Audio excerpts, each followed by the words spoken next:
दोस्तों, अगर आप चैनल पे नए हैं तो कहानी के पिछले भागों को ज़रूर पढ़िएगा, जिससे कहानी आपको बेहतर समझ आए। और वीडियो को लाइक करना, चैनल को सब्सक्राइब करना बिल्कुल मत भूलिएगा। अब हम कहानी को आगे बढ़ाते हैं। वीर बोलता है, तो प्लीज़ आप मुझसे कोई सवाल ना करें। तभी मामी अपने मन में सोचती है, कितना एटीट्यूड है इस कलमूहे के अंदर। इतना अमीर जो है, एटीट्यूड तो होगा ही।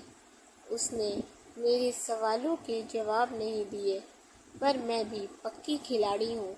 जान कर ही रहूँगी कि आखिर ये है कौन। वैसे इस कलमूहे को क्या ज़रूरत थी उस पनौती को वापस हमारे घर लाने की। अब वापस उस कलमूही को ठिकाने लगाना पड़ेगा। तभी वीर बोलता है, ओके, अब मैं चलता हूँ। वैसे भी मुझे बहुत लेट हो रहा है। मम्मी, अरे रुको वीर बेटा, नाश्ता तो करते जाओ। वीर एटीट्यूड के साथ बोलता है, तो आप ही कर लीजिए, मैं जा रहा हूँ। यह बोलकर वह चला जाता है। तभी मालिनी नाश्ता लेकर आती है। मालिनी, अरे मिस्टर वीर कहाँ गए? तभी मामी, अरे नाशपीटी अब लेकर आ रही है नाश्ता। जब वो चला गया, सो गई थी क्या किचन में? तेरे नाश्ते के इंतज़ार करते करते वो चला गया। कम से कम कोल्ड ड्रिंक ही ले आती। मामी, अब जा, यहाँ से खड़ी क्यों है? और यह सारे रसगुल्ले वापस फ्रिज में रख देना। इनमें से एक भी गायब नहीं होना चाहिए, समझी? तब मालिनी वहाँ से चली जाती है। तभी मामी को अमन का कॉल आता है। वह तुरंत कॉल रिसीव करती है। उधर से अमन की आवाज़ आती है, हेलो मामी, मालिनी कहाँ है? मामी गुस्से से बोलती है, अब होश आया है तुम्हें? तुमसे एक लड़की भी संभाली नहीं गई। कैसे गुंडों को भेजा था तुमने, जो इतने सारे होने के बाद भी उनसे एक लड़की को भी नहीं पकड़ा गया। तभी अमन गुस्से से बोलता है, यह सब उस लड़के की वजह से हुआ है। उसने मालिनी को बचा लिया। अगर वह बीच में नहीं आता तो आज मालिनी मेरे पास होती। कौन है वह लड़का और मालिनी का उससे क्या रिश्ता है? आप तो जानती ही होंगी उसे, क्योंकि आपकी नज़र तो मालिनी पर 24 घंटे रहती है। तभी मामी गुस्से से बोलती है, बस मेरा यही काम रह गया है कि मैं उस नाशपीटी पर नज़रें रखूं। मुझे नहीं पता, बस इतना जानती हूँ कि उस लड़के का नाम वीर है और उसने उस कलमूही की जान बचाई थी, उसे अस्पताल ले जाकर। और फिर आज भी उस कलमूहे वीर ने उस मालिनी नामक पनौती को हमारे सर पर वापस लाकर बिछा दिया। वैसे भी वह वीर दिखने में एकदम हीरो जैसा है और अमीर भी लगता है, इसीलिए थोड़ा एटीट्यूड वाला है। मैंने सिर्फ आपसे उसके बारे में पूछा था, आपने तो उसकी तारीफ़ों का पुल बांध दिया। अब आप बताएंगी आखिर वह है कौन? मामी गुस्से से बोलती है, अरे नाशपीटे, अभी मैंने कहा ना, मुझे नहीं मालूम। अमन, उसके बारे में आपको कुछ नहीं पता, फिर भी आप उसकी इतनी तारीफ़ें कर रही हैं। मामी, वह है ही इतना अमीर और हैंडसम। अमन, मुझे नहीं लगता कि अब आपकी उम्र रह गई है किसी भी लड़के पर लाइन मारने की। अब आपकी उम्र आपकी बेटी की शादी करने की है, ना कि खुद की शादी के बारे में सोचने की। तभी मामी आग बबूला होते हुए बोलती हैं, क्यों रे कलमूहे, बहुत ज़्यादा ही ज़बान चल रही है तेरी। अगर तू मेरे सामने होता ना तो तुझे बताती मैं तो अपनी बेटी के बारे में सोच रही थी। अमन मतलब? मम्मी मतलब यह कि एक तो वह दिखने में सुंदर और दूसरा अमीर भी लग रहा था, तो मैंने सोचा अगर मेरी बेटी की उससे शादी हो गई तो वह तो राज करेगी। अमन अच्छा तो यह बात है। इसका मतलब है कि आप उस पर लाइन नहीं मार रही थी, बल्कि उसे अपना दामाद बनाने की सोच रही हैं। मामी गुस्से से मुझे अब समझ आया कि वह कलमुही तुझे भाव क्यों नहीं देती। एक तो तेरी शक्ल सूरत भी कुछ खास नहीं और ऊपर से तेरी बुद्धि में भी भूसा भरा हुआ है, तभी तो इतनी घटिया बात तेरे इस दिमाग में आई। आप कहना क्या चाहती हैं कि मैं हैंडसम नहीं हूँ? मम्मी किसी और भाषा में मैंने बोला है क्या? अमन तब तो पक्का आपकी नज़र खराब होगी। जो इतना हैंडसम और डैशिंग पर्सनैलिटी वाला बंदा आपको नहीं दिखता। मम्मी चुप कर कोयला, कभी हीरा नहीं बन सकता। उस वीर को देखने में वह किसी राजकुमार से कम नहीं लगता और एटीट्यूड तो ऐसा है उसका कि उसके आगे उस कलमुही की भी बोली नहीं निकलती। और एक तू है, तेरे आगे तो उस कलमुही की ज़बान पटर पटर चलती है। अरे उसका बस चले ना तो तेरा मुंह नोच ले। अमन बस कीजिए, कितनी बेइज्जती करेंगी? कब से सुन रहा हूँ, सुनाए जा रही हैं और मैं जानता हूँ कि मैं कैसा हूँ। आप उस वीर की इतनी तारीफ कर रही हैं, जबकि उस वीर ने ही मालिनी को आपके सर पर वापस लाकर बिठा दिया है। एनीवे, आप यह सब छोड़िए और आगे बताइए कि अब क्या करना है। मम्मी सोच कर कोई प्लान बनाती हूँ, फिर तुझे फ़ोन करती हूँ। अमन ओके रखता हूँ। फिर अमन कॉल कट कर देता है। उधर वीर घर पहुंचकर अपने रूम में जाता है और कपड़े निकालकर नहाने चला जाता है। थोड़ी देर बाद जब वह नहाकर जैसे ही बाहर आता है, तभी उसके दादाजी का कॉल आ जाता है। वह तुरंत फ़ोन रिसीव करता है। हेलो दादू, कैसे हैं आप? दादू ठीक हूँ बेटा, तुम कैसे हो? वीर मैं भी ठीक हूँ। आप अपनी दवा टाइम पर ले रहे हैं या नहीं?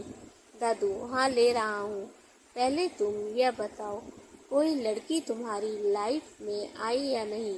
वीर दादू मेरे लाइफ में कोई लड़की नहीं है और ना ही मैं किसी भी लड़की को अपने लाइफ में लाना चाहता हूँ। प्लीज़ दादू आप मुझसे इस बारे में बात मत कीजिए। दादू वीर तुम समझ नहीं रहे हो। तुम अभी इस बारे में नहीं सोचोगे तो कब सोचोगे बेटा? तुम कब तक अपने पास्ट को लेकर चलोगे? मैं तुम्हारा दादू हूँ, तुम्हारी फिक्र होती है मुझे। बेटा मैं तुम्हें अपनी सारी लाइफ ऐसे तो नहीं रहने दे सकता और अपने पास्ट की वजह से अपना फ्यूचर खराब मत करो। वीर दादू आई नो कि आपको मेरी फिक्र होती है, बट ट्रस्ट मी मैं ठीक हूँ और आप मेरे साथ हो तो मेरे लिए यही काफ़ी है। इसके अलावा मुझे किसी की भी ज़रूरत नहीं है।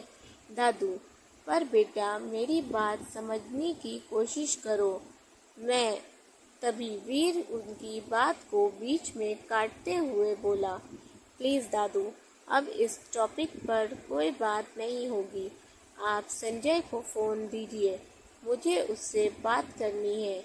मुझे जानना है कि आप सही से अपना इलाज करवा रहे हैं या नहीं। तब दादाजी डॉक्टर संजय को फ़ोन देते हैं। वीर संजय से बात करता है। हेलो संजय, दादू का ट्रीटमेंट कैसा चल रहा है? कोई प्रॉब्लम तो नहीं है ना? डॉक्टर, डोंट वरी वीर, आपके दादू का ट्रीटमेंट बहुत अच्छे से चल रहा है, वह पहले से ठीक हैं। वीर, थैंक्स डॉक्टर संजय, आप उनका ख्याल अच्छे से रख रहे हैं। बस दादू पूरी तरह से ठीक हो जाए। संजय, आप मुझे थैंक्स मत कहिए। वीर, एक डॉक्टर होने के नाते यह तो मेरा फ़र्ज़ था कि मैं अपने पेशेंट का अच्छे से इलाज करूं और उनका ध्यान रखूं। और आप बिल्कुल भी फिक्र मत कीजिए, आपके दादू जल्दी ही पूरी तरह से ठीक हो जाएंगे। वीर फ़ोन रख देता है और मन में सोचता है कि आखिर वह क्या करे कि दादू उसकी शादी करवाने का चक्कर छोड़ दे, क्योंकि वह जानता था कि जिस तरह से वह अपने इरादे का पक्का है, उसी तरह से अगर उसके दादू भी कुछ ठान ले तो वह करके ही रहते थे। इन्हीं सोचों में गुम उसे कब नींद आ जाती है उसे पता ही नहीं चलता। दिन मालिनी सुबह उठकर नहा धोकर रेडी हो जाती है।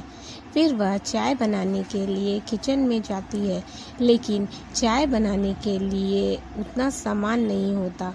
तभी मामी, क्योरी कलमुही, चाय बनाने में कितना समय लग रहा है? मैं कब से तेरी चाय का इंतज़ार कर रही हूँ और तू है कि किचन में सो गई है। मालिनी, मामी, मैं चाय बनाने जा रही थी, लेकिन चाय पत्ती ख़त्म हो गई है। मामी, क्या इतनी जल्दी ख़त्म हो गई? अभी अगले महीने ही तो लेकर आई थी। मैं इतनी जल्दी कैसे ख़त्म हो गई? मालिनी, मामी, दिन भर में 4 बार चाय बनती है और आप भी स्पेशल चाय पीती हैं। तभी मामी, चुप करना स्वीटी, तू कहना क्या चाहती है? देख रही हूँ कि आजकल तेरी ज़ुबान कुछ ज़्यादा ही चल रही है। अब यहाँ खड़ी खड़ी मेरा मुंह क्या देख रही है? जा बाजार से सामान लेकर आ और जल्दी आना, वहाँ जाकर सो मत जाना। तब मालिनी अपना पर्स लेती है और बाजार के लिए निकल जाती है। इधर वीर भी ऑफिस के लिए निकल जाता है। मालिनी एक शॉप पर जाती है और वहाँ से सामान ले रही थी। तभी वीर की कार वहाँ से गुजरती है, लेकिन ट्रैफिक की वजह से उसकी कार को वहीं रुकना पड़ता है। कुछ बच्चे उसकी कार के पास आकर उससे कुछ खाने को मांगते हैं। अब यहाँ खड़ी खड़ी मेरा मुंह क्या देख रही है? जा बाजार से सामान लेकर आ और जल्दी आना, वहाँ जाकर सो मत जाना। तब मालिनी अपना पर्स लेती है और बाजार के लिए निकल जाती है। इधर वीर भी ऑफिस के लिए निकल जाता है। मालिनी एक शॉप पर जाती है और वहाँ से सामान ले रही थी कि तभी वीर की कार वहाँ से गुजर रही होती है, लेकिन ट्रैफिक की वजह से उसकी कार वहीं रुक जाती है। कुछ बच्चे उसकी कार के पास आकर उससे कुछ खाने को मांगने लगते हैं। वीर कार का शीशा नीचे करके पूछता है, क्या हुआ बच्चों? बच्चे बोलते हैं, भैया हमें भूख लगी है, हमें कुछ खाने को दे दो। वीर उन बच्चों को देखता है तो वह बहुत भूखे लग रहे थे। उन बच्चों के लिए उसे बहुत बुरा लगता है। तब वह उन बच्चों से बोलता है, आप सबको भूख लगी है, चलिए मैं आपको कुछ खाने के लिए दिलाता हूँ। यह बोलकर वह कार से निकलता है और उन बच्चों को लेकर उसी शॉप पर जाता है जहाँ मालिनी थी। वह जैसे ही पहुँचता है, मालिनी उसे देखकर चौंक जाती है, लेकिन वीर मालिनी को नहीं देख पाता क्योंकि उसका ध्यान बस उन बच्चों पर था। वह उनसे पूछता है, बोलिए बच्चों, आपको क्या चाहिए? तभी बच्चे फरमाइश करने लगते हैं। इतनी देर में वीर का फ़ोन रिंग होने लगता है। वीर उस दुकानदार से बोलता है, इनको जो चाहिए आप दे दीजिए, मैं कॉल अटेंड करके आता हूँ तो मैं बिल देता हूँ। यह बोलकर वह साइट में जाकर बात करने लगता है। मालिनी वीर का ऐसा बिहेवियर देखकर थोड़ी हैरान थी। वह यह सोचने लगती है, लग ही नहीं रहा कि ये वही मिस्टर वीर है। इनका यह रूप तो सच में बहुत ही अलग है। यह खड़ूस है, ये तो पता था, पर यह इतने स्वीट भी हैं, यह नहीं पता था। तभी वह सारे बच्चे उन्हें जो चाहिए था वह ले लेते हैं। उतनी देर में वीर भी बात करके वापस आ जाता है। तब दुकानदार उसे बिल बताता है। वीर अपने वॉलेट से क्रेडिट कार्ड निकाल कर उसे देता है। वह दुकानदार बोलता है, सर यहाँ कैश चलता है। वीर, लेकिन मेरे पास कैश नहीं। वीर उन बच्चों को देखता है, वह बहुत खुश थे। तो वो बोलता है, अब मैं क्या करूं? तभी मालिनी, कोई बात नहीं, मेरे पास कैश है तो मैं बिल पे कर देती हूँ। तभी वीर मालिनी को देखकर चौंकते हुए बोलता है, तुम यहाँ? मालिनी, मैं कुछ सामान लेने आई थी यहाँ। वीर, तुम्हें पैसे देने की कोई ज़रूरत नहीं है, मैं खुद ही मैनेज कर लूँगा। मालिनी, प्लीज़ मिस्टर वीर, यह वक्त नहीं है बहस करने का, अभी उन बच्चों के लिए सोचिए। तब वीर कुछ नहीं बोलता। मालिनी बिल पे कर देती है। वह बच्चे ढेर सारा सामान लेकर बहुत खुश थे। वह सब तुरंत वीर को गले लगा लेते हैं। उन बच्चों को खुश देखकर वीर भी बहुत खुश होता है। तभी वीर फिर से किसी को कॉल करता है। कॉल करने के बाद वह उन बच्चों से बोलता है, बच्चों, अब से आप लोग यहाँ रोड पर नहीं रहोगे। मैंने आपके लिए एक बहुत ही अच्छी जगह चूज़ की है। तभी उनमें से एक बच्चा बोलता है, कौन सी जगह भैया?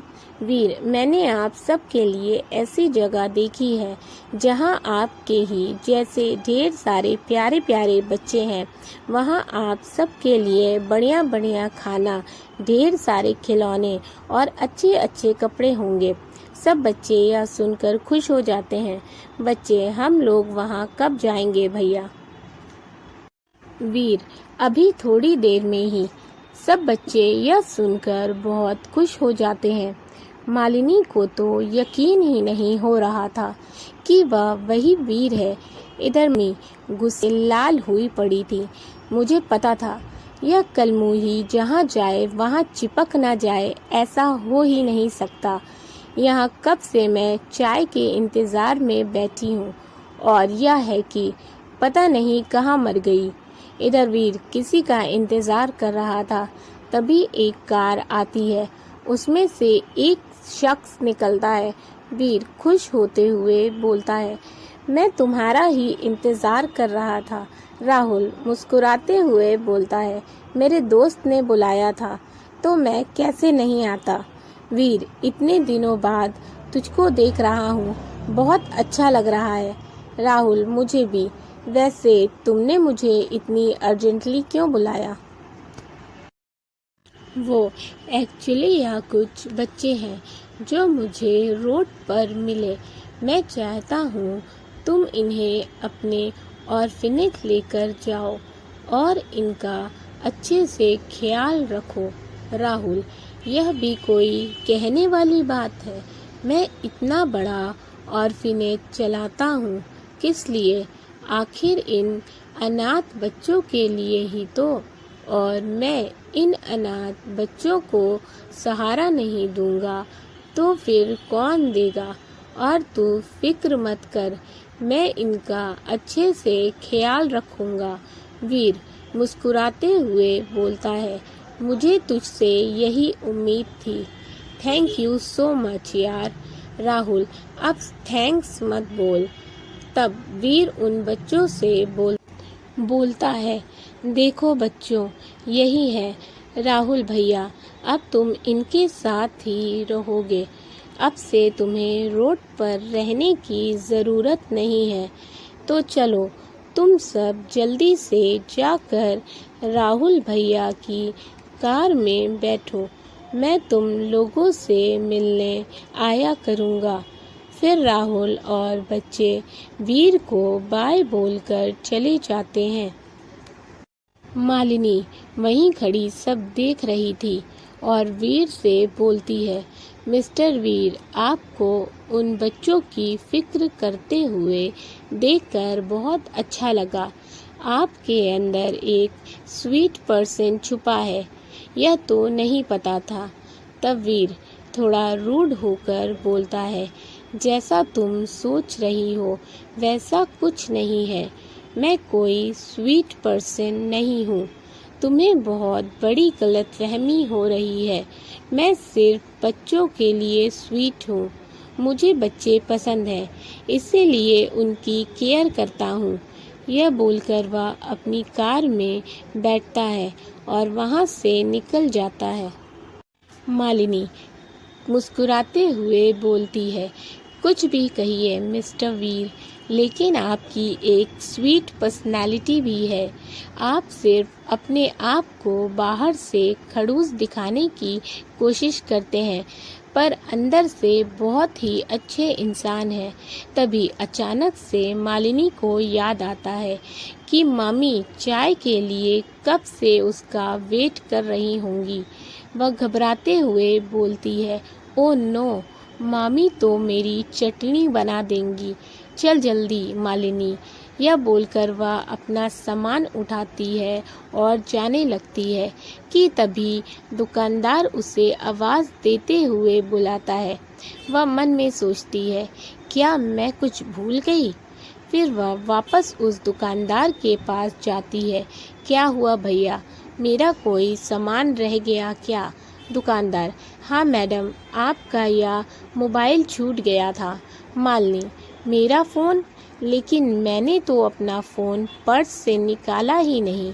यह बोलकर वह अपना पर्स चेक करने लगती है, लेकिन उसका फ़ोन तो उसके पर्स में ही। मालिनी उस दुकानदार से बोलती है, भैया मेरा फ़ोन तो मेरे पास है, यह मेरा फ़ोन नहीं है। दुकानदार, हो सकता है ये उन साहब का हो जो थोड़ी देर पहले बच्चों को सामान दिलाने आए थे। मालिनी को याद आता है, अरे हाँ, मिस्टर वीर किसी से बात कर रहे थे। हो सकता है गलती से वह फ़ोन यहीं रखकर भूल गए हों। आप यह फ़ोन मुझे दे दीजिए, मैं उन्हें दे दूँगी। फिर मालिनी फ़ोन रख लेती है। तभी मामी का कॉल आ जाता है। वह जल्दी से रिसीव करती है। उधर से मामी की गुस्से से भरी आवाज़ आती है, अरे कलमुही कहाँ मर गई? कहा था ना कि जल्दी आना। मुझे एक बात समझ नहीं आती। मालिनी मन में सोचती है, पहले घर जाऊं या मिस्टर वीर का फ़ोन उन्हें देने जाऊं। तभी मामी, क्या हुआ, कुछ बोलेगी भी या मुंह में दही जमा लिया है? मालिनी, जी मामी जी, बस आ ही रही हूँ। यह बोलकर वह फ़ोन कट कर देती है, जिससे मामी का गुस्सा और बढ़ जाता है। वह गुस्से से बोलती है, इस चुहिया की इतनी हिम्मत, मेरा फ़ोन काटा इसने। आने दो इसको, घर पर फिर बताती हूँ।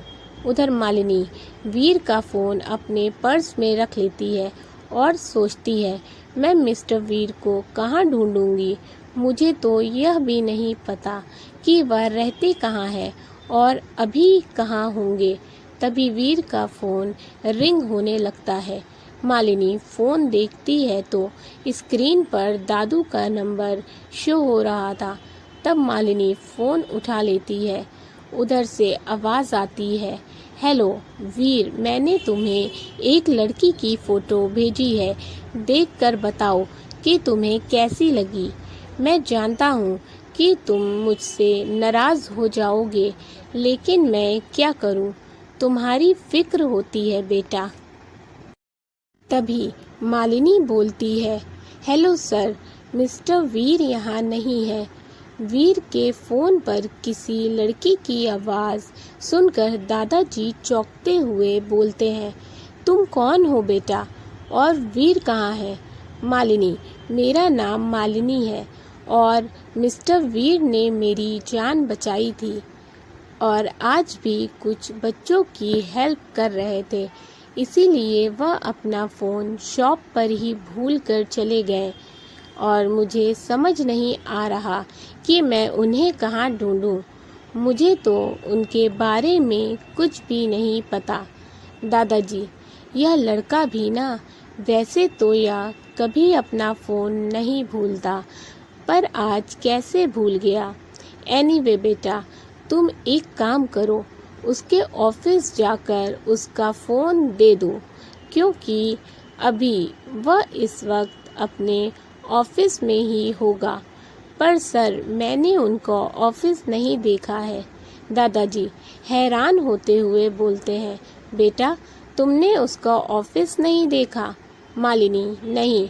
दादाजी, क्या तुमने फेमस बिजनेसमैन वीरेंद्र मलिक का नाम नहीं सुना? सुना है सर, वह तो बहुत बड़े बिजनेसमैन हैं, पर आप उनके बारे में क्यों पूछ रहे हैं? दादा, क्या तुम वीर को नहीं जानती? मालिनी, मैं उनसे 3-4 बार ही मिली हूँ और हमारी ज़्यादा बात नहीं हुई है। सॉरी टू से दादाजी, लेकिन मिस्टर वीर बहुत ही खड़ूस है। मालिनी की बात सुनकर दादाजी हंसने लगते हैं। हाँ बेटा, वह थोड़ा खड़ूस है, लेकिन दिल का बहुत ही अच्छा है। वैसे बेटा, वीर ही वीरेंद्र मलिक है। मालिनी यह सुनकर चौंकते हुए बोलती है, क्या मिस्टर वीर ही जाने माने बिजनेसमैन वीरेंद्र मलिक हैं? मुझे तो यह बात पता ही नहीं थी और ना ही कभी उन्होंने बताई। दादाजी, कोई बात नहीं, अब तो तुम जानती हो ना कि वीरेंद्र मलिक का ऑफिस कहाँ है, तो तुम जाकर उसका फ़ोन दे दो। Malini, okay, thank you sir, मुझे बताने के लिए, नहीं तो मैं उन्हें कहाँ ढूंढती।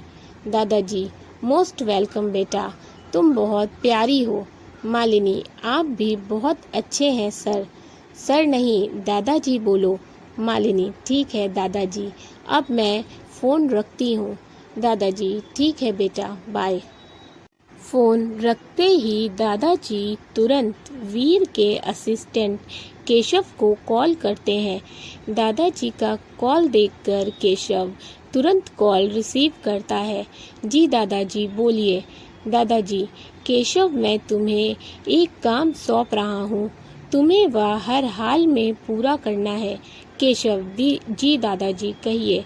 दादाजी, केशव, अभी एक लड़की आएगी वीर का फ़ोन लौटाने, उसका नाम मालिनी है। तुम्हें उसकी सारी इन्फॉर्मेशन निकालनी है और मुझे भेजनी है।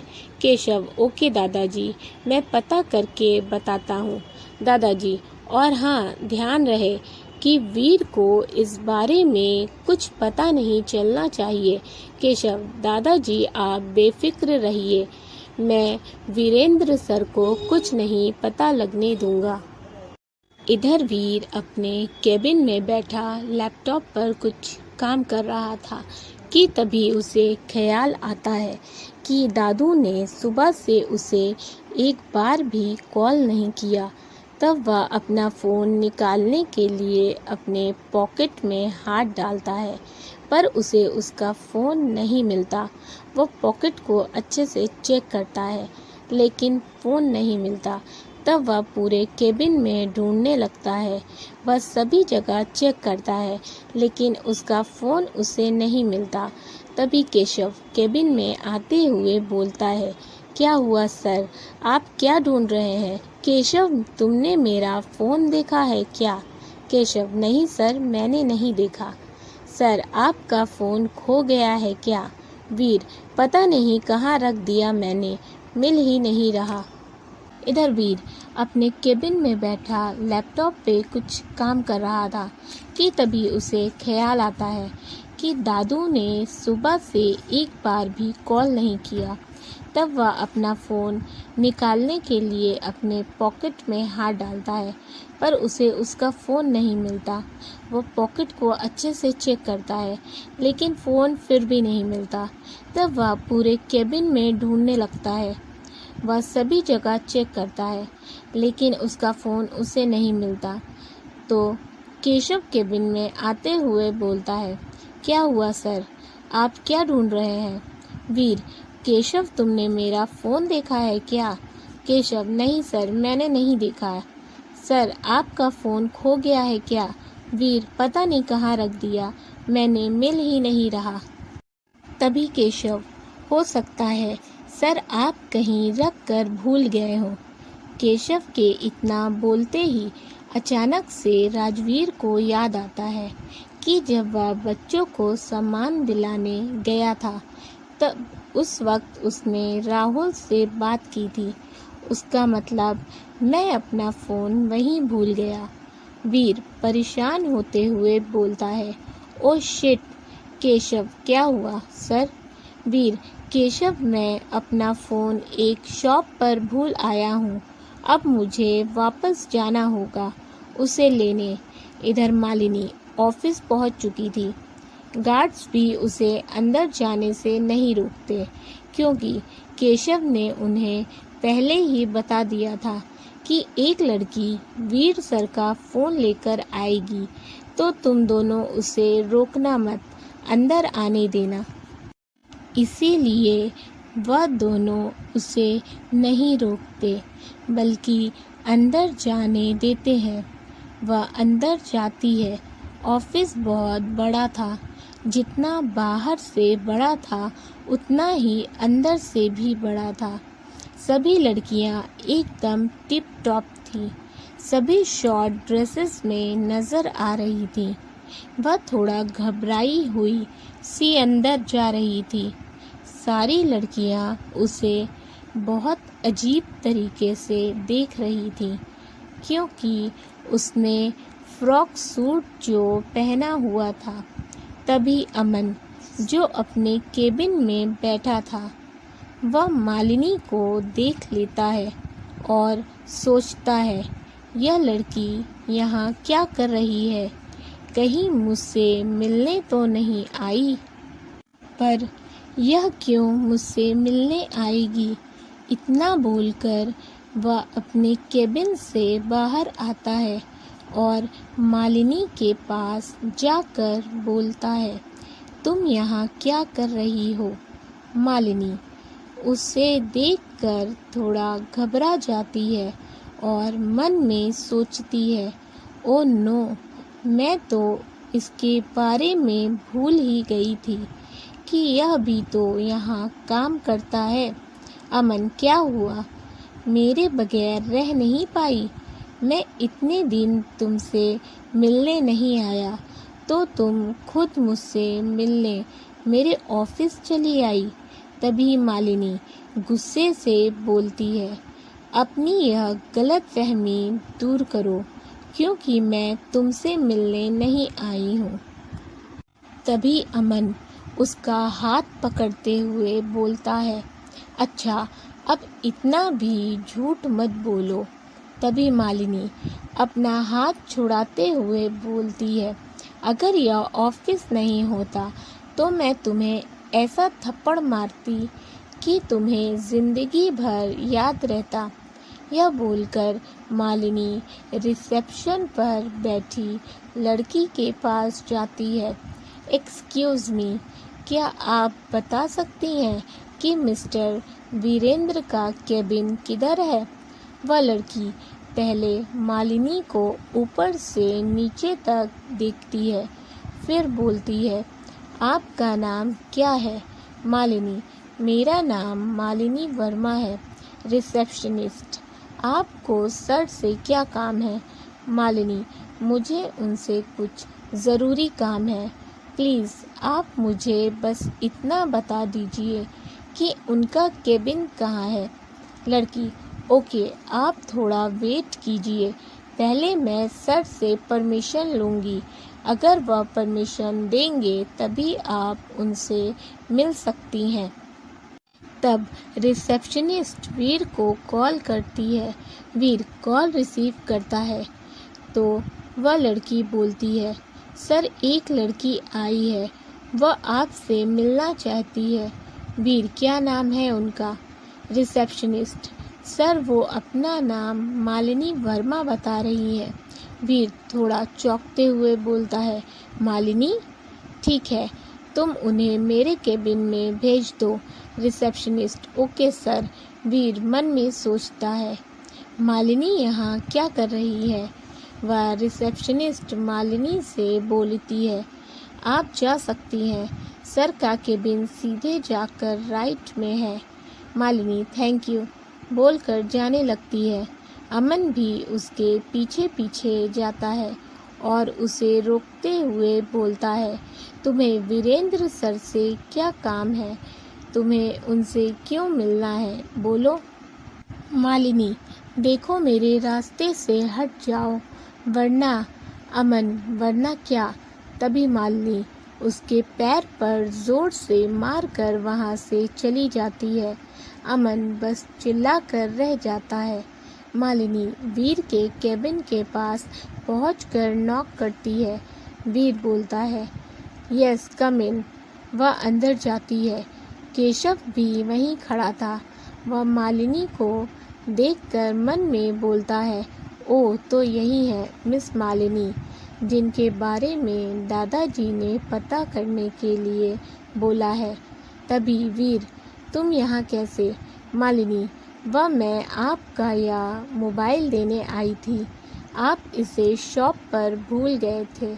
वीर, ओह तो मैं अपना फ़ोन शॉप पर भूल गया था, मैं इसे कब से यहाँ वहाँ ढूंढ रहा था। Anyway thank you so much miss Malini.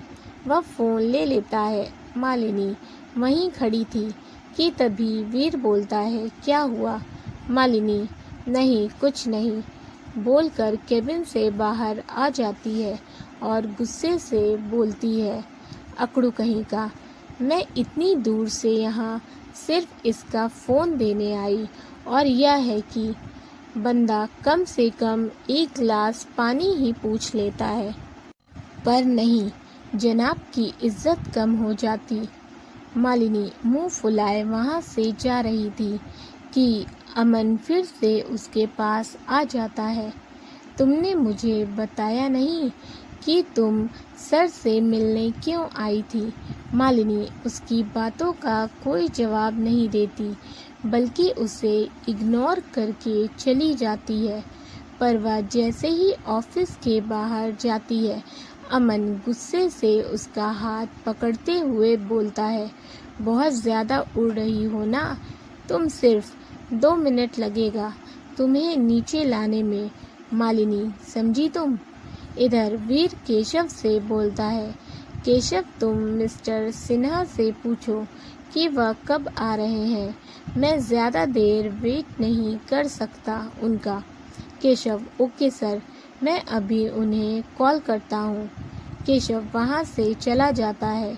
वीर अपने लैपटॉप पर कुछ काम कर रहा था कि तभी उसे दादू का कॉल आता है, तो वह अपना लैपटॉप बंद करके दादू को कॉल करता है, पर नेटवर्क इशू की वजह से कॉल नहीं लगता। तब वह उठकर अपने केबिन के विंडो के पास जाता है। उसके केबिन के विंडो से बाहर का नज़ारा साफ दिखता था। अचानक से उसकी नज़र अमन और मालिनी पर पड़ती है। अमन मालिनी का हाथ पकड़े हुए था, जिसे मालिनी छुड़ाने की कोशिश कर रही थी, पर जब अमन उसका हाथ नहीं छोड़ता, तब मालिनी गुस्से से एक जोर का थप्पड़ उसे जड़ देती है। बस फिर क्या था, अमन का पारा हाई हो जाता है।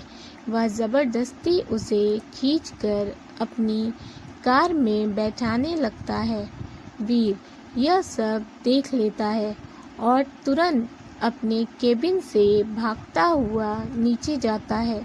सभी एम्प्लॉय सोचने लगते हैं कि यह सर को क्या हो गया है, वह इतनी हड़बड़ाहट में कहाँ जा रहे हैं। इधर मालिनी चिल्ला ही नहीं पा रही थी, क्योंकि अमन ने एक हाथ उसके मुंह पर रखा था। वह गुस्से से बोलता है, अब तुम देखो मालिनी, मैं तुम्हारे साथ क्या करता हूँ। उसी वक्त वीर वहाँ पहुँच जाता है और एक जोर का मुक्का अमन को लगाता है, जिससे अमन वहीं गिर जाता है। मालिनी तुरंत वीर के पास आ जाती है। अमन जब नज़र उठाकर देखता है तो चौंकते हुए बोलता है, सर आप? वीर, तुम इतने घटिया इंसान हो, यह मुझे नहीं पता था। अमन सर, आप जैसा सोच रहे हैं वैसा कुछ नहीं है। वीर, शट अप। एक लड़की को परेशान करते हुए तुम्हें शर्म नहीं आई? अमन, मैं इसे परेशान नहीं कर रहा, यह तो मेरी मंगेतर है। मुझसे थोड़ा नाराज थी तो बस इसे मना रहा था। वीर एक नज़र मालिनी को देखता है जिसकी आंखों में आंसू थे।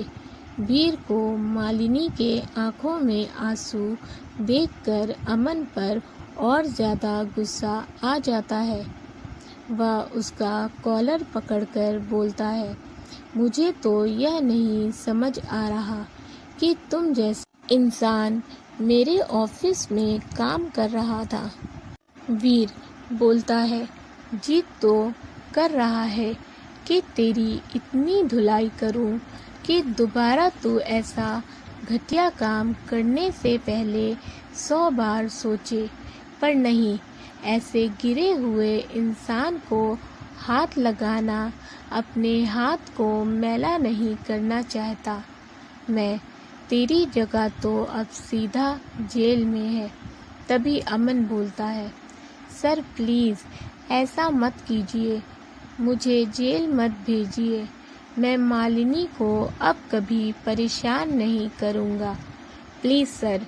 वीर, यह सब तुम्हें मालिनी को परेशान करने से पहले सोचना चाहिए था।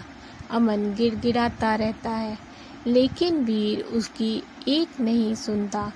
पुलिस आकर अमन को वहाँ से ले जाती है।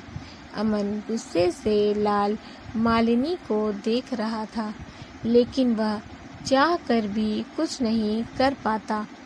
उसके जाते ही वीर मालिनी पर बरसते हुए बोलता है, तुम्हें आदत है क्या हमेशा मुसीबत में घिरे रहने की? जहाँ जाती हो वहीं प्रॉब्लम में फंस जाती हो। प्रॉब्लम से तुम्हारा पुराना नाता है क्या? एनीवे, मुझे यह बताओ कि क्या वह अमन सच में तुम्हारा मंगेतर है? मालिनी आंखों में आंसू लिए बोलती है नहीं था। वह मेरा मंगेतर था, पर अब नहीं है। हमारी एंगेजमेंट टूट चुकी थी, फिर भी वह मुझे परेशान करता था। वीर, ओके, अब तुम्हें डरने की ज़रूरत नहीं है। वह अब जेल से बाहर नहीं आएगा। इनफैक्ट मैं उसे बाहर आने ही नहीं दूंगा। चलो, अब मैं तुम्हें तुम्हारे घर छोड़ देता हूँ।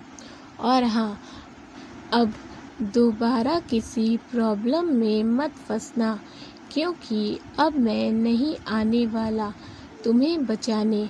इतना बोलकर वीर कार ड्राइव करने लगता है और मालिनी को उसके घर छोड़ देता है। मालिनी घर आ जाती है और केशव भी कुछ दिनों में मालिनी की पूरी इन्फॉर्मेशन निकालकर दादाजी को भेज देता है।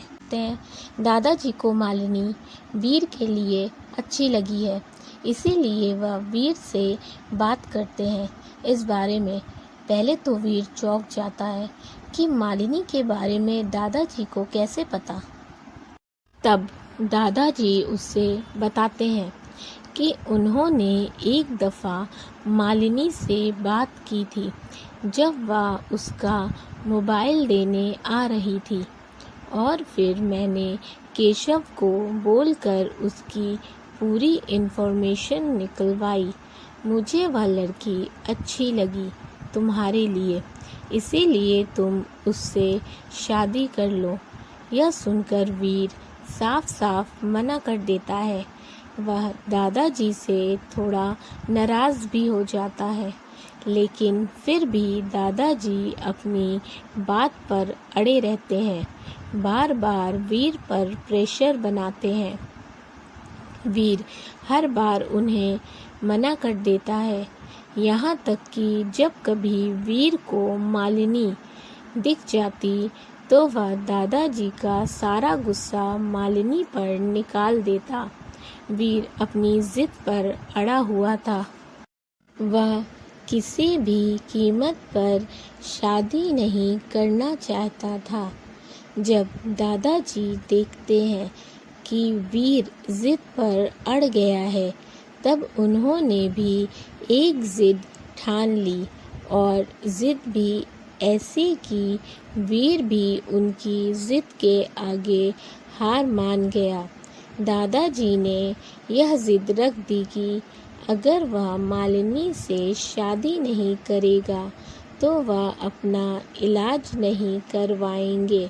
यह सुनकर वीर तो पहले उन पर नाराज़ होता है, पर जब वह देखता है कि दादाजी अपनी जिद पर अड़ गए हैं, तब उसे मजबूरी में हाँ बोलना पड़ता है।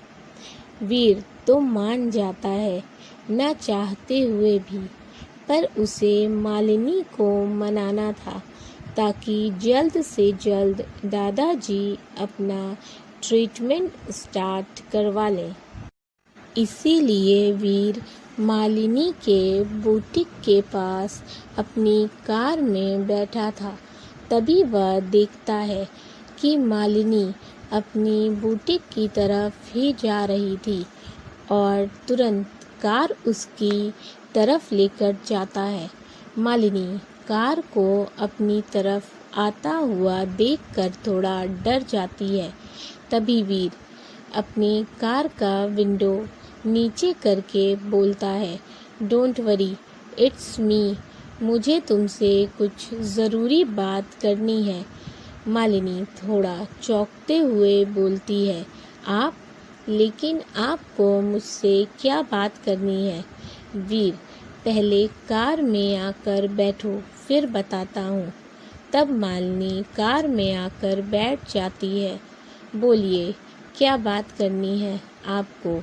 वीर, देखो, मैं बात को घुमा फिरा कर नहीं बोलता, इसीलिए सीधा सीधा बोल रहा हूँ। Will you marry me? Malini यह सुनकर शॉक्ड हो जाती है और गुस्से से बोलती है, आपका दिमाग तो ठीक है? आपको पता भी है कि आप क्या बोल रहे हैं? वीर, मैं तुमसे कोई सच की शादी नहीं कर रहा, यह सिर्फ एक कॉन्ट्रैक्ट मैरिज होगी। मालिनी, आपको शर्म नहीं आती? मिस्टर वीर, शादी कोई मजाक नहीं होती। वीर गुस्से से बोलता है, शट अप, यहाँ मैंने तुम्हारा लेक्चर सुनने के लिए तुम्हें नहीं बुलाया। बस मुझे इतना बताओ कि तुम मेरे साथ कॉन्ट्रैक्ट मैरिज करोगी या नहीं, और अगर तुम्हें अभी जवाब नहीं देना तो मैं तुम्हें सोचने के लिए 1 हफ्ते का टाइम देता हूँ। इसके बाद मुझे अपना जवाब देना। अब तुम जा सकती हो। मालिनी, लेकिन मेरा जवाब ना है, मुझे आपसे कोई कॉन्ट्रैक्ट मैरिज नहीं करनी, समझे आप? वीर, तो क्या तुम मुझसे सचमुच की शादी करना चाहती हो? मालिनी गुस्से से बोलती है, आप खुद को समझती क्या है? आपने मेरी हमेशा मदद की है, इसीलिए मैं आपको बहुत ही अच्छा इंसान समझा है, लेकिन आप सच में हार्टलेस इंसान हैं। वीर, लिसन मालिनी, तुम्हें जो भी जवाब देना है वह तुम मुझे 1 हफ्ते बाद दे देना। अभी तुम्हें मैं सोचने के लिए वक्त दे रहा हूँ। यह बोलकर वीर कार का दरवाज़ा खोलता है और मालिनी को उतरने का इशारा करता है। तब मालिनी चुपचाप से नीचे उतर जाती है।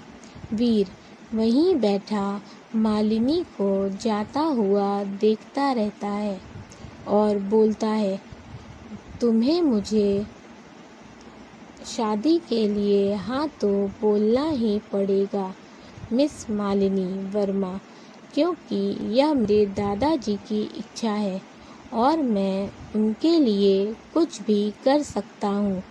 फिर वीर कार लेकर चला जाता है। मालिनी सोच लिया था कि वह वीर से कॉन्ट्रैक्ट मैरिज नहीं करेगी, क्योंकि कहीं ना कहीं वो वीर को पसंद करने लगी थी और वो नहीं चाहती थी कि वीर उसे गलत समझे, क्योंकि वह जानती थी कि वीर की डिक्शनरी में प्यार नाम का शब्द था ही नहीं। इसीलिए ही वह जितना हो सके वीर से दूर ही रहती थी। लेकिन शादी के बाद उसे हर वक्त वीर की प्रेजेंस में रहना पड़ेगा, जिससे उसके दिल में जो फीलिंग्स है उसे वह किस तरह छुपाएगी। एक हफ्ता बीतने को आ जाता है। मालिनी एकदम रेडी थी वीर को ना बोलने के लिए, लेकिन तभी कुछ ऐसा होता है कि मालिनी को वीर से कॉन्ट्रैक्ट मैरिज के लिए हाँ बोलना पड़ता है। मालिनी के मामा जी का एक्सीडेंट हो जाता है तो वह हॉस्पिटल में एडमिट हो जाते हैं। चोट गंभीर थी, इसीलिए डॉक्टर ने उनकी सर्जरी के लिए 5 लाख को बोला था। इतनी बड़ी रकम सुनकर तो मामी, राधिका और मालिनी तीनों शॉक हो जाते हैं। उनको समझ ही नहीं आ रहा था कि इतने पैसे कहाँ से लाएं। डॉक्टर ने भी कह दिया था कि जल्द से जल्द इनकी सर्जरी करनी होगी, तो आप जल्दी पैसों का इंतज़ाम कीजिए। मालिनी पूरी कोशिश कर रही थी, पर कहीं से भी इतने पैसों का इंतज़ाम नहीं हो पा रहा था। वह बहुत परेशान थी। ऊपर से मामी और राधिका भी उसे खूब सुना रही थी। मामी तो बस बार बार यही बोल रही थी कि अपने माँ बाप को तो खा गई और अब अपने मामा की जान के पीछे पड़ी है। मालिनी एकदम टूट चुकी थी। उसे कुछ समझ नहीं आ रहा था वह क्या करे। इधर वीर ब्लैक कलर की कार से स्टाइल के साथ निकलता है और एटीट्यूड के साथ हॉस्पिटल के अंदर पहुंचता है। मामी और मालिनी दोनों उसे वहां देखकर चौंक जाती हैं। वहीं राधिका तो वीर को देखते ही फ्लैट हो जाती है। मालिनी तुरंत वीर से पूछती है, आप यहाँ क्या कर रहे हैं मिस्टर वीर? वीर, यह तुम बहुत अच्छे से जानती हो मालिनी, मैं यहाँ क्या कर रहा हूँ। मामी तुरंत वीर के पास आते हुए बोलती हैं, वीर बेटा, मुझे पता है तुम यहाँ राधिका के पापा की मदद करने आए हो ना। उनके इलाज के लिए डॉक्टर ने 5 लाख मांगे हैं। मुझे पता है कि तुम वही जमा करने आए हो। राधिका भी उसके पास पहुंच जाती है और बोलती है, हाँ मिस्टर वीर, माँ ने मुझे बताया है कि आप कितने दरिया दिल हैं। आपने मालिनी दी की कितनी हेल्प की है और आई एम श्योर आप पापा की भी हेल्प करेंगे। मालिनी बस चुपचाप बैठी सब देख और सुन रही थी, क्योंकि आज वह खुद को बहुत बेबस महसूस कर रही थी। उसके दिल में वीर को वहां देखकर एक उम्मीद जगी थी कि शायद वीर उसकी मदद करेगा। वह उम्मीद भरी नज़रों से वीर को देखती है, लेकिन वीर मुस्कुराते हुए उन दोनों से बोलता है, देखिए, पहली बात तो यह कि मैं यहाँ आपके डैड की हेल्प करने नहीं आया हूँ, और दूसरी बात, मेरा पूरा नाम वीरेंद्र मलिक है, तो प्लीज़ आप मुझे वीरेंद्र कहकर बुलाएं, क्योंकि मैं कुछ खास लोगों को ही वीर नाम से बुलाने का हक देता हूँ। मामी और राधिका का तो मुंह खुला का खुला रह जाता है, क्योंकि उनके सामने फेमस बिजनेसमैन वीरेंद्र मलिक खड़ा था। मामी खुश होते हुए बोलती हैं, आप वीरेंद्र मलिक हैं, वह फेमस बिजनेसमैन। आपने मुझे पहले क्यों नहीं बताया? मालिनी गुस्से से बोलती है, अगर आप हमारी मदद नहीं कर सकते तो यहाँ क्यों आए हैं? मिस्टर वीर, हमें आपकी कोई हेल्प नहीं चाहिए, तो आप यहाँ से जा सकते हैं, क्योंकि जो आप चाहते हैं वह नहीं हो सकता। इतना बोलकर मालिनी गुस्से से उसे घूर कर देखती है और वहाँ से जाने लगती है। तभी मामी बोलती है, क्यों री कलमुही, यह किस तरह की बात कर रही है?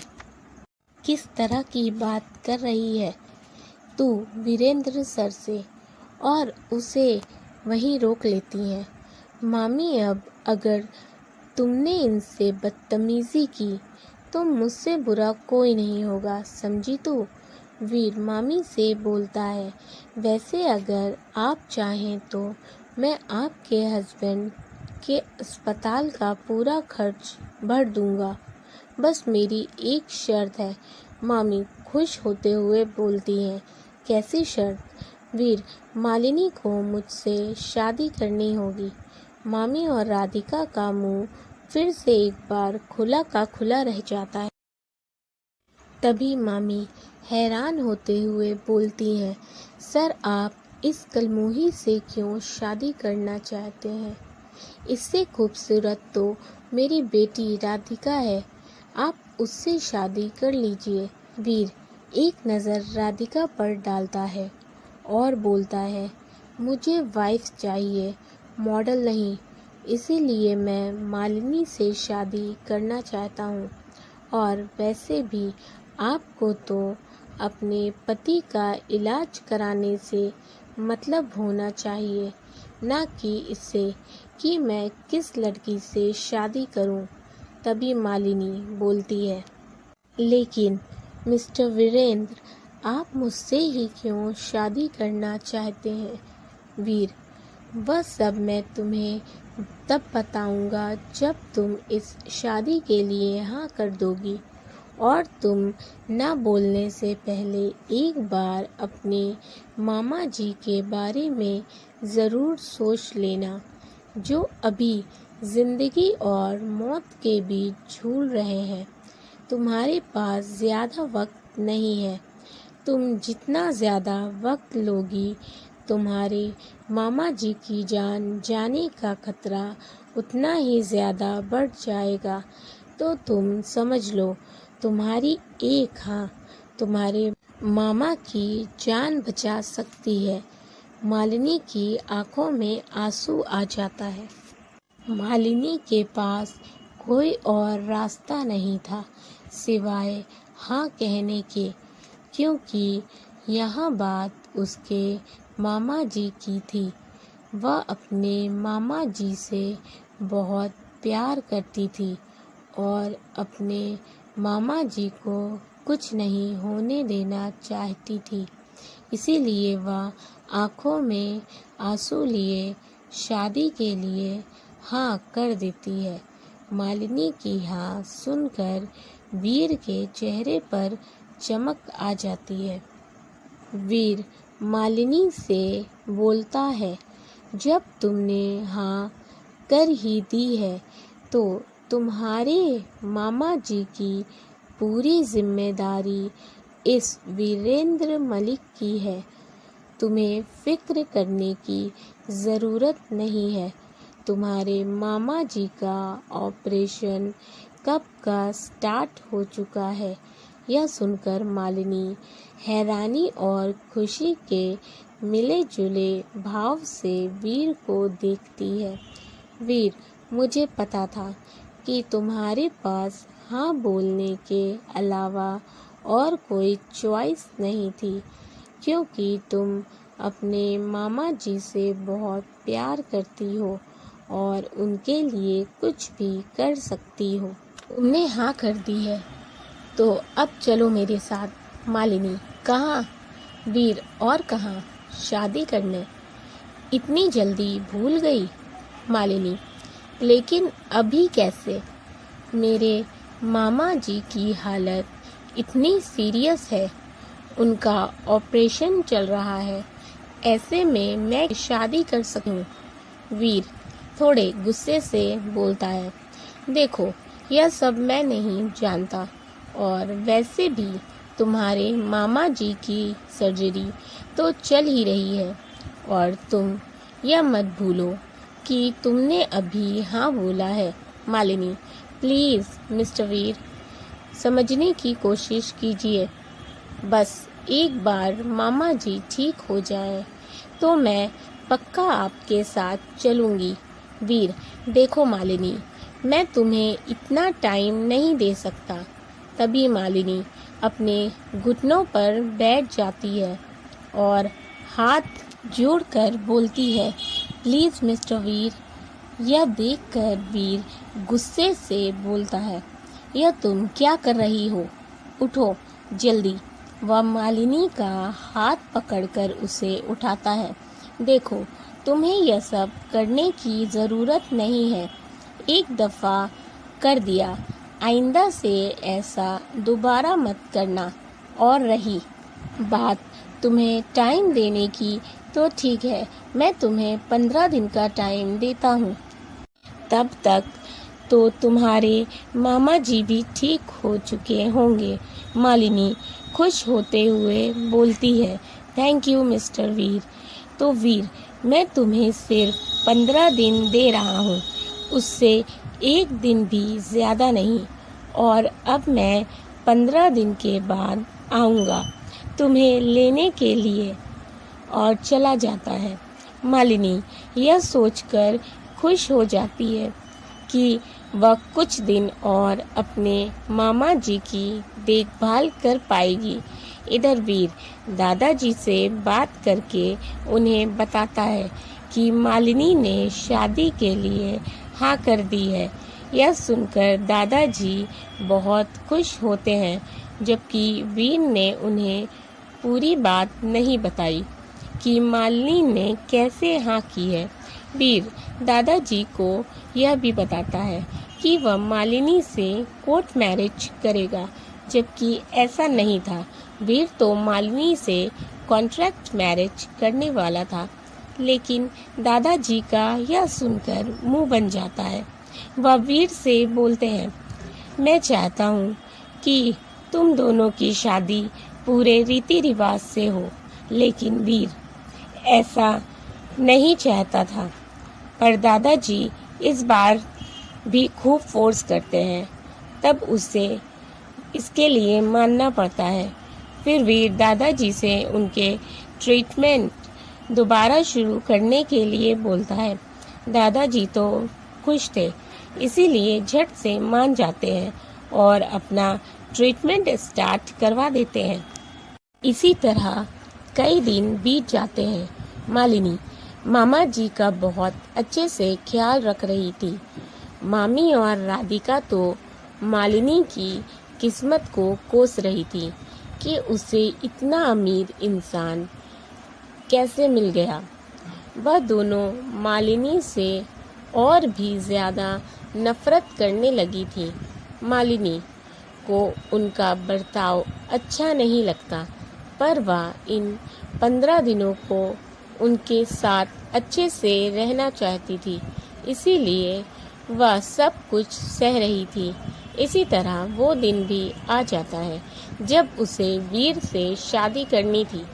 मामा जी की हालत भी अब पहले से बेहतर थी। वह काफ़ी हद तक ठीक हो चुके थे, लेकिन अभी भी उन्हें हॉस्पिटल से डिस्चार्ज नहीं मिला था। मालिनी ने इन 15 दिनों में मामा जी का बहुत अच्छे से ख्याल रखा था। मालिनी मामा जी के लिए सूप निकाल रही थी कि तभी वीर वहां आ जाता है।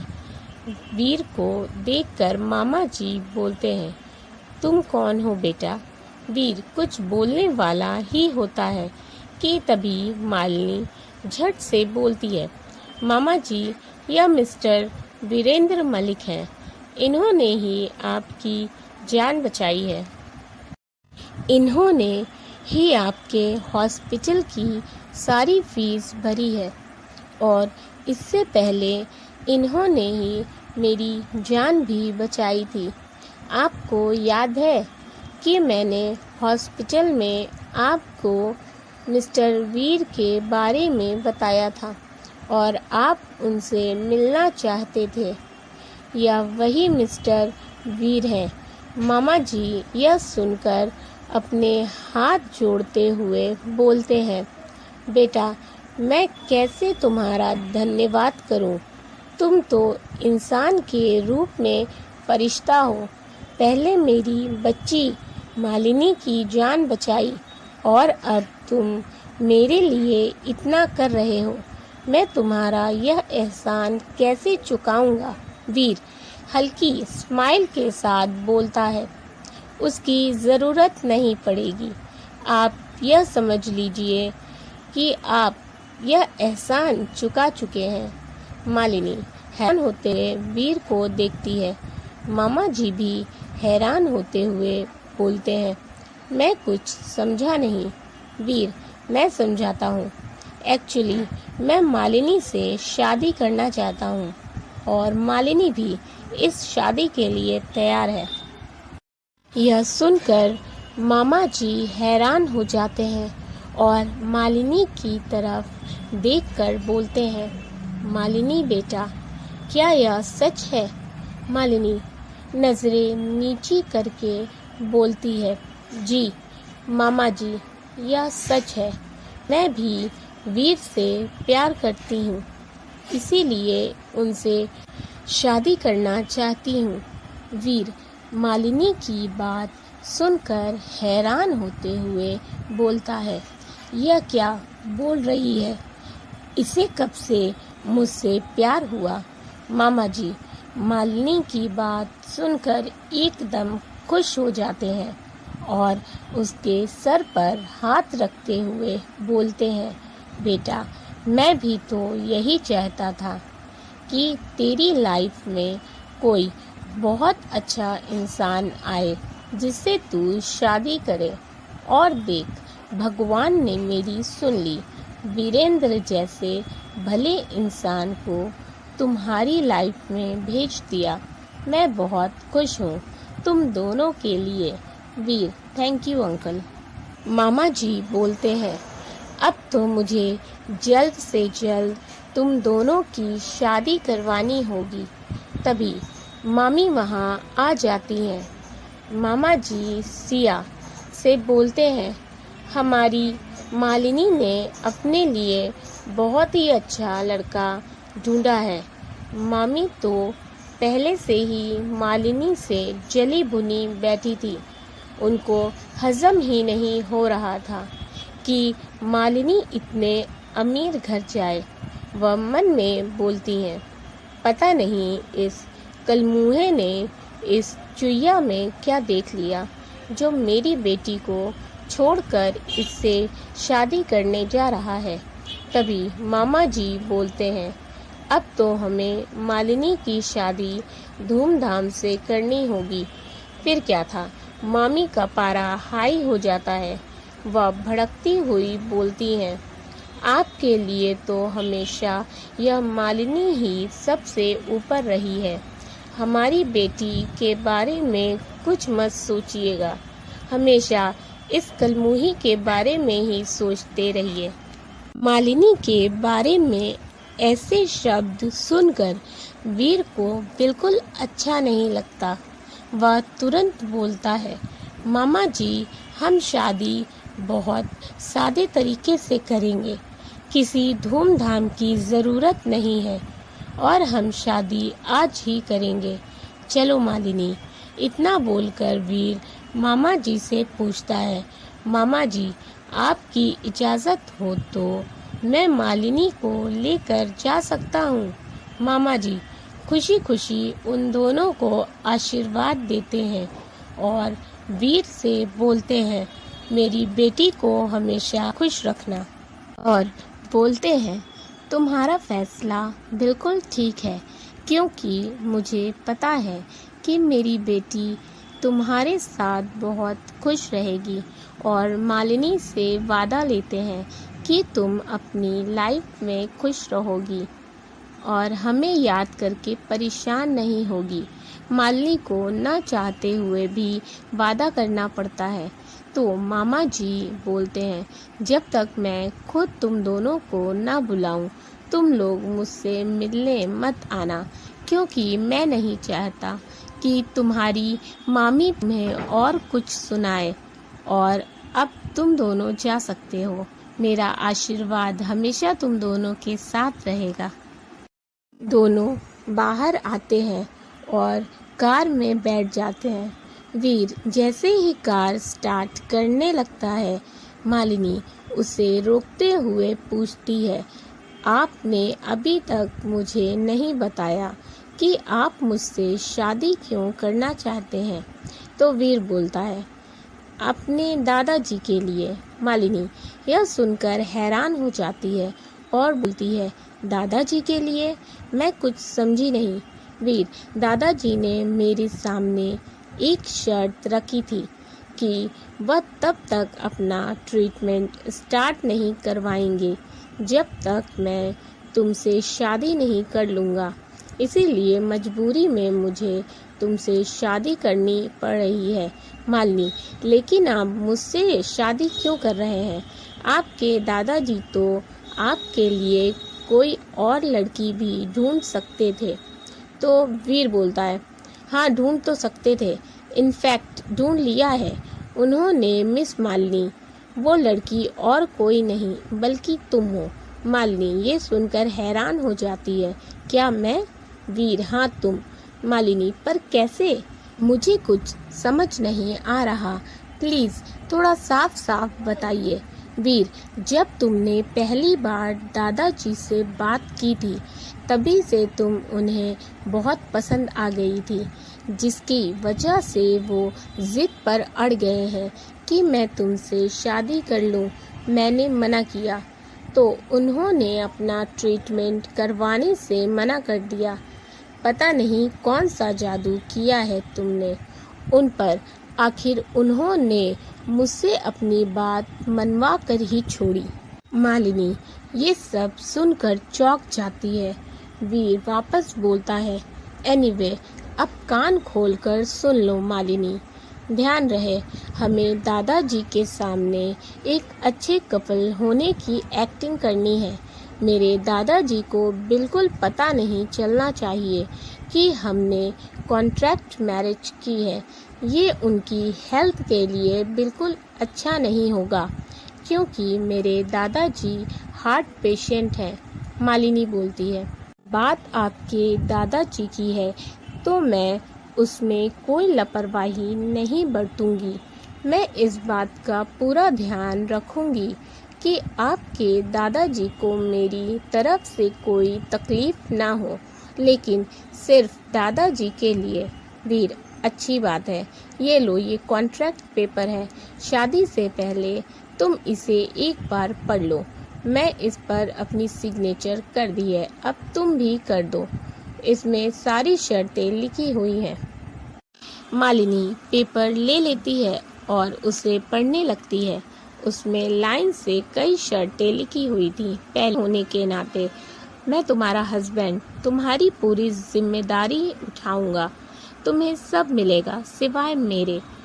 दूसरी, तुम्हें किसी भी चीज़ की कमी नहीं होने दूंगा। तीसरी, हम दोनों में हस्बैंड वाइफ वाला कोई रिश्ता नहीं होगा। चौथी, तुम मेरे दादाजी के लिए एक बहू बनकर रहोगी, उनका अच्छे से ख्याल रखोगी। इस कॉन्ट्रैक्ट के बारे में किसी को भी नहीं पता चलना चाहिए। पांचवी, इस कॉन्ट्रैक्ट के दौरान तुम्हारा कोई बॉयफ्रेंड या मेरी कोई गर्लफ्रेंड नहीं होनी चाहिए। छठी, ये कॉन्ट्रैक्ट सिर्फ उस वक्त तक ही रहेगा जब तक दादाजी पूरी तरह से ठीक नहीं हो जाते। उनके ठीक होने के बाद ये कॉन्ट्रैक्ट खत्म हो जाएगा।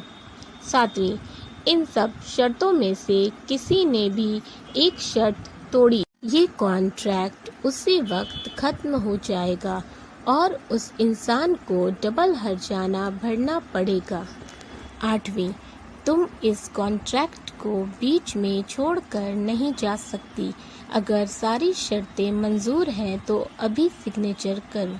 मालिनी, मुझे आपकी सारी शर्तें मंजूर है।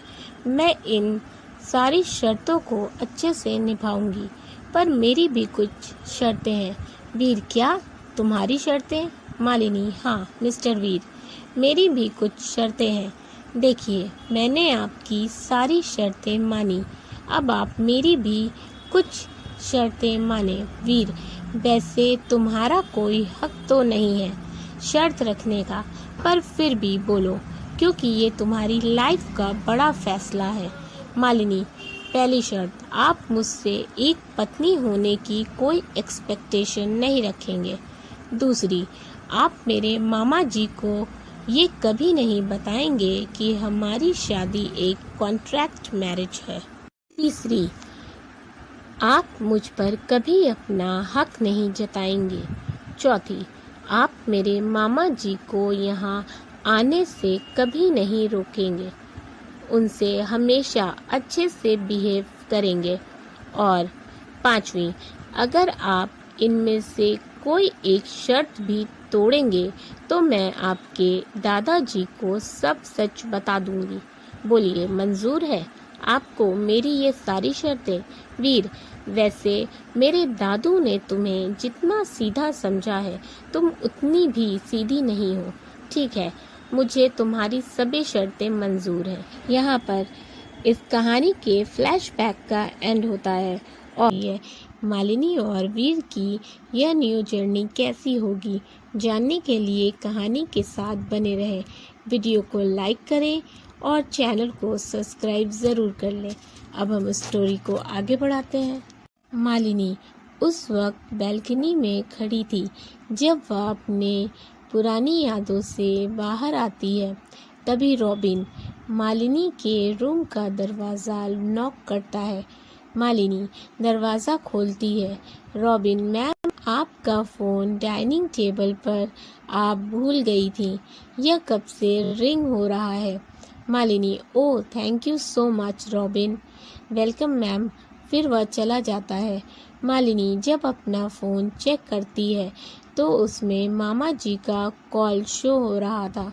तब वह तुरंत मामा जी को कॉल बैक करती है और फिर मामा जी से बात करने लगती है और काफ़ी देर बाद उससे बात करती रहती है। बात करने के बाद वह फ़ोन रख देती है। मालिनी अपने रूम में बैठी बोर हो रही थी। वह मुंह बनाते हुए बोलती है, कितनी बोर हो रही हूँ मैं। वह अकड़ू तो चला गया ऑफिस और मुझे यहाँ बोर होने के लिए छोड़ गया। मुझे इस घर में आए सिर्फ 2 दिन ही हुए हैं, पर इन 2 दिनों में ही मैं इतना बोर हो गई। वैसे मैंने अभी तक इस खड़ूस के महल जैसे घर को कायदे से नहीं देखा है। एक काम करती हूँ, क्यों ना मैं इस अकड़ू के बंगलों को ही अच्छे से देख लूँ। वह अपने रूम से बाहर आती है और पूरे बंगलों को घूम घूम कर देखने लगती है। बंगलो बहुत ही बड़ा था और कमरे भी काफ़ी बड़े बड़े थे। बंगला काफ़ी कीमती चीज़ों से सजा हुआ था। मालिनी वीर के रूम में भी जाती है। दादाजी और वीर की एक साथ में एक बहुत बड़ी फ़ोटो सामने वॉल पर लगी थी।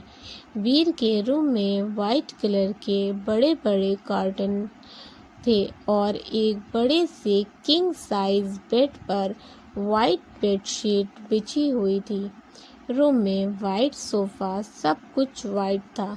मालिनी, लगता है इस अकड़ू को वाइट कलर कुछ ज़्यादा ही पसंद है, तभी तो इस पूरे कमरे में वाइट चीज़ कुछ ज़्यादा ही दिख रही है।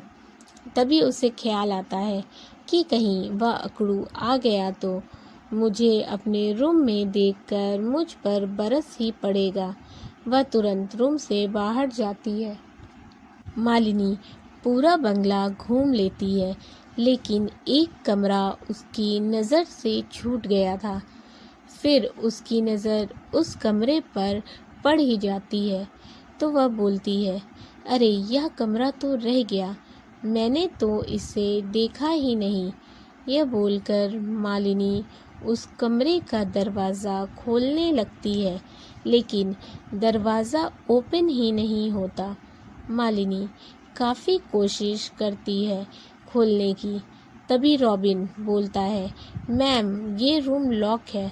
मालिनी, क्या लॉक है? पर क्यों?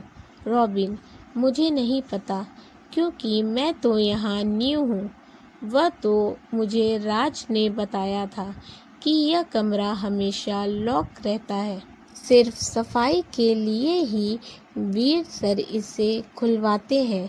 यहाँ तक कि इस रूम में वीर सर सिर्फ राज को ही जाने देते हैं साफ सफाई के लिए, और किसी दूसरे सर्वेंट को नहीं जाने देते।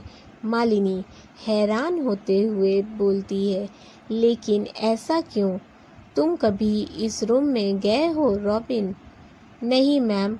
मालिनी, वैसे राज कहाँ है? रॉबिन, मैम वो अभी यहाँ नहीं है, वह 1 वीक की छुट्टी पर गया हुआ है। उसके घर में किसी की तबीयत खराब थी। Malini, okay robin. मालिनी बोलती है, अच्छा ठीक है, तुम जाओ। रॉबिन चला जाता है। मालिनी सोच में पड़ जाती है, आखिर ऐसा क्या है इस रूम में कि मिस्टर वीर ने इसे लॉक करके रखा है। शाम को जब वीर ऑफिस से वापस आता है तो वीर अपने रूम की तरफ बढ़ जाता है। वह सीढ़ियाँ चढ़ते हुए ऊपर जाने लगता है। उसी वक्त मालिनी भी सीढ़ियों से उतरकर नीचे आ रही थी। वह बहुत तेजी से सीढ़ियों से उतर रही थी कि तभी वह वीर से टकरा जाती है। टकराने की वजह से वो गिरने वाली थी कि तभी वीर तुरंत उसे पकड़ लेता है और गिरने से बचा लेता है। मालिनी उसकी बाहों में थी। वीर का एक हाथ मालिनी की कमर पर और दूसरा हाथ उसकी पीठ पर था। मालिनी तो वीर की आंखों में खो जाती है, लेकिन वीर उसे सीधा खड़ा करता है और गुस्से से बोलता है।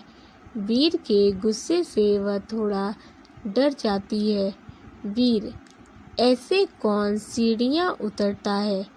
तुम्हारी कौन सी फ्लाइट छूट रही थी जो तुम इतनी जल्दी जल्दी सीढ़ियों से उतर रही थी? बोलो, अभी खुद भी गिरती और अपने साथ मुझे भी गिरा देती। मालिनी कुछ नहीं बोलती, बल्कि उसे तो इस बात का सुकून था कि वीर ने उसे गिरने से बचा लिया। तभी वीर मालिनी को खोया हुआ देखा तो बोला, अब हटोगी मेरे रास्ते से या यहीं खड़े रहने का इरादा है? मालिनी साइड हो जाती है। वीर सीढ़ियों से ऊपर चला जाता है। मालिनी मुंह बनाते हुए बोलती है, हिटलर कहीं का, हर वक्त नाक पर गुस्सा लिए घूमता है। वीर ऊपर जाने से पहले रॉबिन से कॉफ़ी के लिए बोल देता है। वह अपने रूम में चला जाता है और शावर लेकर बाहर आता है। इधर रॉबिन कॉफ़ी लेकर जा रहा होता है कि तभी उसका फ़ोन रिंग होने लगता है। वह कॉफ़ी का ट्रे एक हाथ में पकड़ता है और दूसरे हाथ से अपने पॉकेट से फ़ोन निकालकर बात करने लगता है। कॉल बहुत इम्पोर्टेंट था, इसीलिए वो डिस्कनेक्ट नहीं करना चाहता था। वह यही सोच रहा था कि अब क्या करूं। तभी वो मालिनी को देखता है तो मालिनी के पास आता है और उससे बोलता है, मैम आप यह कॉफ़ी सर के रूम में लेकर जा सकती हैं। मेरा एक बहुत इम्पोर्टेंट कॉल आ गया है और अगर सर को कॉफ़ी टाइम पर नहीं मिली तो वह बहुत गुस्सा करेंगे। Please ma'am. मालिनी को ना चाहते हुए भी उसके इतना रिक्वेस्ट करने पर कॉफ़ी लेकर जाना पड़ता है।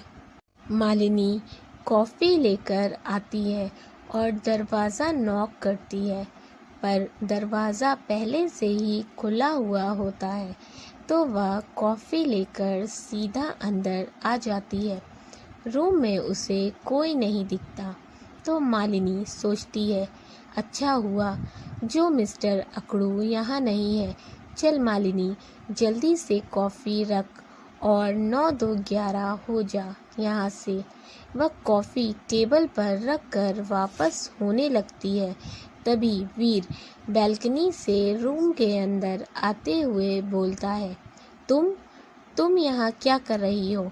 तभी मालिनी मुड़ कर देखती है तो वीर को देखते ही शर्म से अपना मुंह दूसरी तरफ करके खड़ी हो जाती है, क्योंकि वीर उस वक्त शर्टलेस था। उसने सिर्फ ब्लैक कलर की पैंट पहनी होती है। मालिनी उससे बोलती है, इस तरह से कौन घूमता है मिस्टर वीर? वीर मालिनी को देखकर तुरंत शर्ट पहनते हुए बोलता है, यह मेरा रूम है, मैं यहाँ जैसे चाहूँ वैसे रहूँ। वैसे तुम मेरे कमरे में क्या कर रही हो? तुम्हें किसी ने सिखाया नहीं क्या कि किसी के रूम में बिना नॉक किए नहीं जाते? तुम्हें इतना भी मैनर नहीं है? मालिनी अभी भी दूसरी साइड मुंह करके खड़ी थी। वह गुस्से से बोलती है, बस मिस्टर वीर, मैं और नहीं सुनूंगी। मैं यहाँ कोई शौक से नहीं आई हूँ, मैं तो आपके लिए कॉफ़ी लेकर आई थी और आप हैं कि मुझे सुनाए जा रहे हैं। मानती हूँ कि सीढ़ियों पर मेरी गलती थी, पर अभी मेरी कोई गलती नहीं है, इसीलिए मैं कुछ भी नहीं सुनूंगी, समझे आप? मालिनी की बातों को सुनकर वीर झल्ला जाता है। वह मालिनी से बोलता है, पहले तुम अपना मुंह इधर करो, मैं यहाँ खड़ा हूँ। दीवारों की तरफ क्यों मुंह करके खड़ी हो? मालिनी पहले आप शर्ट। वीर मैंने पहले ही पहन लिया है, अब तो तुम अपना मुंह मेरी तरफ। मालिनी वापस वीर की ओर मुड़ती है। वीर को शर्ट में देखकर मालिनी को तसल्ली मिलती है। वीर सख्त लहजे में बोलता है, आइंदा से ऐसा दोबारा नहीं होना चाहिए। वीर का रूड बिहेवियर मालिनी को अच्छा नहीं लगता, इसीलिए मालिनी मैं आगे से ध्यान रखूंगी बोलकर चली जाती है। अगले दिन संडे था, तो ऑफिस का ऑफ था, इसीलिए वीर घर पर ही था। वह ब्रेकफास्ट करने के बाद अपने रूम में चला जाता है। मालिनी भी कुछ देर में अपना ब्रेकफास्ट खत्म कर लेती है और तुरंत सीढ़ियों से ऊपर चढ़कर जाती है और वीर के रूम को नॉक करती है। तो वीर पूछता है, कौन? मालिनी बोलती है, मैं हूँ मिस्टर वीर। वीर आओ अंदर। मालिनी तुरंत अंदर जाती है। वीर अपने लैपटॉप पर अभी भी कुछ काम कर रहा था। बोलो क्या बोलना है? मालिनी वह मुझे आपसे परमिशन चाहिए थी। वीर अपने लैपटॉप से नज़र हटाकर मालिनी की ओर देखते हुए बोलता है, कैसी परमिशन? मालिनी मुझे अपनी जॉब वापस कंटिन्यू करनी है, इसीलिए आपकी परमिशन चाहिए थी। वीर पर तुम जॉब करके क्या करोगी? सब कुछ तो है यहाँ, फिर तुम्हें जॉब क्यों करनी है? मालिनी मैं बहुत बोर हो जाती हूँ।